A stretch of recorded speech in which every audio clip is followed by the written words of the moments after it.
Welcome to Sandwiches of History. Today is International Sandwich Sunday, and today we're doing a sandwich from the UK that's also a sandwich of history. It was developed around the Edwardian times, and there are a bunch of recipes online. There's no one definitive recipe, so I'm going to kind of like hodgepodge them together, and I'm going to do a smaller version than you typically do.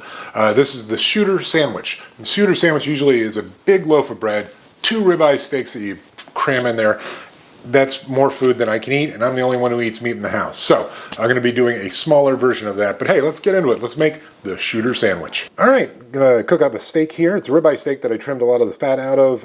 It's in a 275-degree oven. It's going to cook until 95 degrees internal temperature. And the reason for that is because we're going to do a reverse sear on it. Now we saute mushrooms, and a lot of them, in butter with a little salt. We've got to release their liquid, then start to cook again. Now we can get to the next step. All right, now they're starting to dry out, so now we're going to add in a shallot, black pepper, and a little bit of fresh thyme. All right, this is normally about twice the size that I'm using, but again, I'm the only one eating it, so right now we cut off the top. Now we cut around because we're going to scoop out a bunch of bread. Save it for breadcrumbs.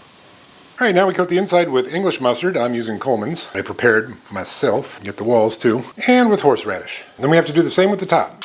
Now we sear it off until it hits 120. Meanwhile, we put a layer of our mushroom mixture on the bottom and sides. Now we put our steak in, cram it in there, and then top with more of our mushrooms. Then we close it up, wrap it up, and wait it, and let it sit around for a few hours. All right, it's been a few hours. You can see the juices have kind of leaked through here. Let's go ahead and get it cut up, and voila. Okay, let's give this shooter sandwich a go. I mean, it's good, but it's one of those things where I expected this to be just mind-blowingly good, and it's not mind-blowingly good.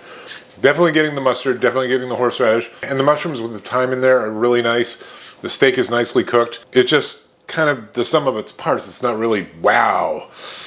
I do want to plus it up a little. I'm going to add a little cheddar cheese. Okay, let's give this shooter sandwich plussed up with a little cheddar cheese a go. That is a nice addition. Goes well with the mustard, goes well with the horseradish, goes well with the steak and the mushrooms. Okay, so before we get into rating, I did salt the steak about an hour before I put it in so that it could actually, absorb. I did not put pepper on it until after I pulled it off the grill because pepper can burn. The original shooter sandwich, I could see in Edwardian times pulling that out after a day of hunting and being really excited about it. It didn't wow me like I thought it was going to, and I think that's because you've got that thick piece of steak and then the other things around it. I think if the steak was cut up and mixed in with everything in there, it would be a lot better. I'd say the original shooter sandwich, probably about a 7.5, somewhere in there. Plus up with a little cheddar cheese, about 7.5, 8. I was gonna plus it up with blue cheese, but I already plus something up with blue cheese this week, so I figured to ease off on that. Definitely gonna finish it eventually, but I don't think I would make it again. It's a lot of effort and a fair amount of expense for what is kind of like a experience. Oh well, go figure. See you tomorrow.